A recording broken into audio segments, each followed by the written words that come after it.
Hey, how are you? Kumusta po kayo? And thanks for tuning in to another edition of Paul Presents Art. So my name is Paul and I'll be your guide today. And today we're in my home slash studio and we're gonna do something different.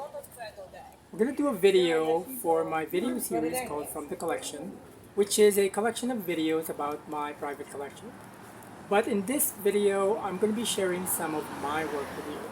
Work that I did back in 2017.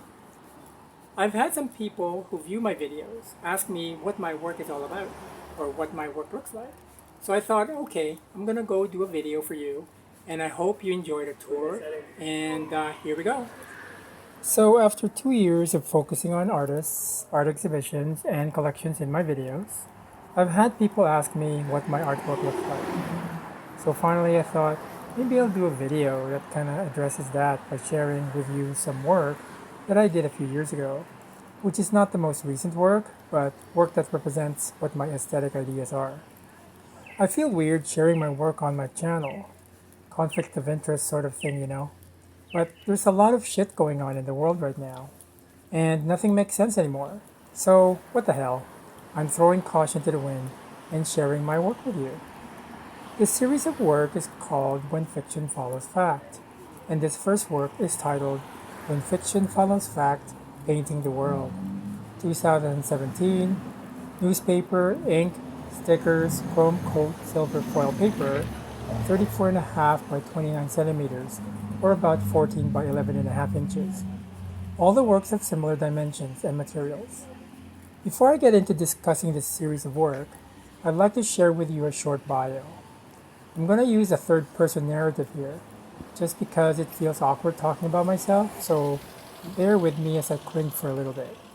Born in Manila, Philippines, where he studied engineering, Paul de Guzman immigrated to Canada in 1984 and resides in Vancouver.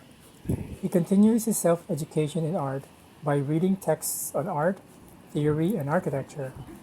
His artistic practice is governed by nomadic gestures and transient objects, characterized by a concept-driven approach across a variety of media.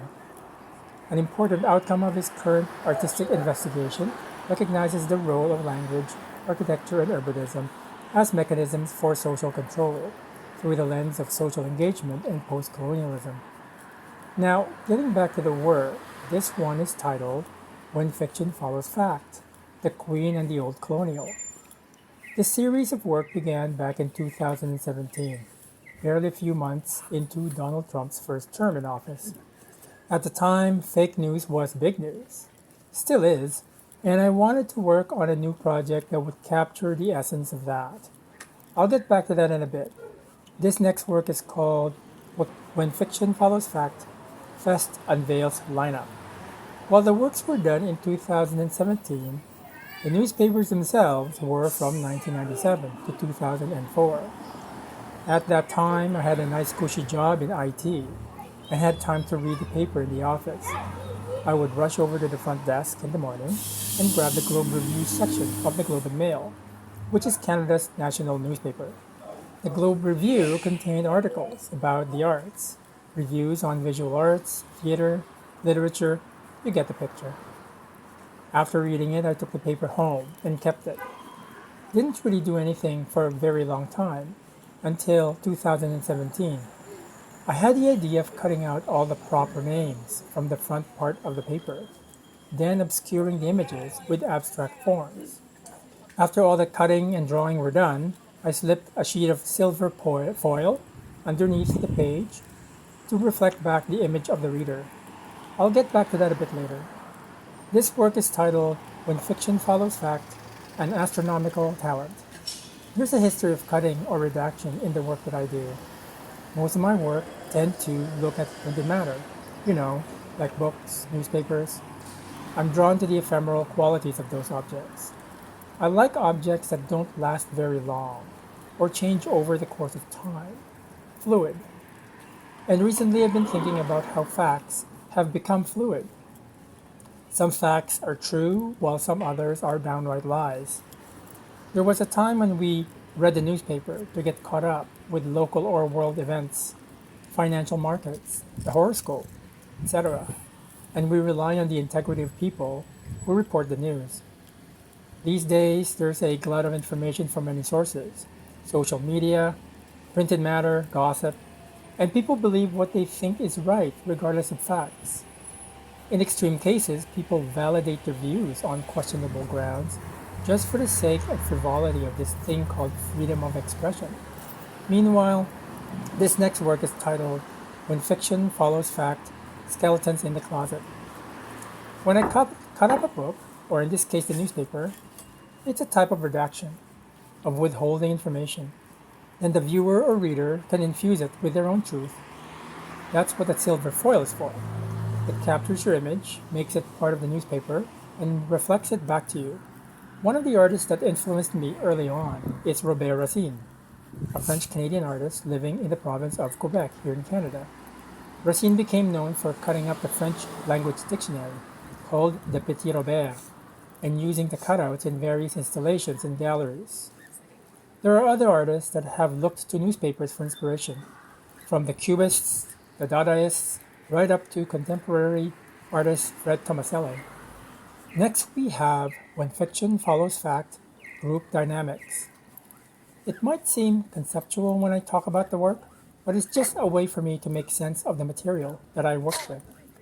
Text tends to relate with information, something we consume at face value, but you'll notice that there is a graphic or drawing element in the work too, that obscures the images or pictures of the newspaper. The drawing elements are meant to cut or redact the images, but the drawing itself was created using repetitive motions of straight lines, with stickers to enhance the composition. In a way, the text operates differently from the images on the newspaper, but they function as complementary to each other, like the text makes more sense with the images and vice versa. This next piece is called When Fiction Follows Fact After the Deluge. I should mention as well that the drawings seem to relate aesthetically with the work of B.C. Binning, a local artist and architect. I'll have more information about his work below, and I'll throw in an image too as a visual aid. I didn't set out to create a drawing resembling his work, it just happened that way. And after finishing the drawing, I realized the resemblance. But noting that B.C. Binning was an architect and I was trained as an engineer, there's a similar mindset with regard to these professions, that the training that architects and engineers go through seem to have a shared sensibility with urbanism, the built environment, and community. Just a thought. I'm also going to take a bit of time to focus in on some of the drawings on the newspaper so that you can get a closer look.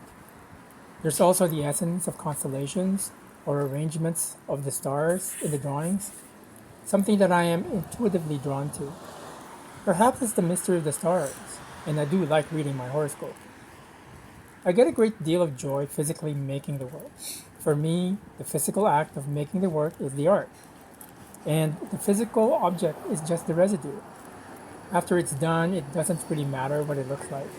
I just move on. It's a philosophy that I've always believed in. And finally, the last work is called When Fiction Follows Fact, the Muse. There are more works in this series, but I think this is a good place to end things. I hope you enjoyed this video of my work in my home/studio. Please share your thoughts in the comment section below. I'd really appreciate that. If you enjoyed the video, please click the like button and consider subscribing to the channel. It's free and helps the channel gain momentum. And as a non-monetized channel, subscribing achieves momentum for the channel and creates visibility for the artist and their community. It's a win-win situation. Maraming salamat po sa inyong lahat. Thank you so much for joining me today. You have a wonderful day. And tune in again next time for more art-related videos. Goodbye!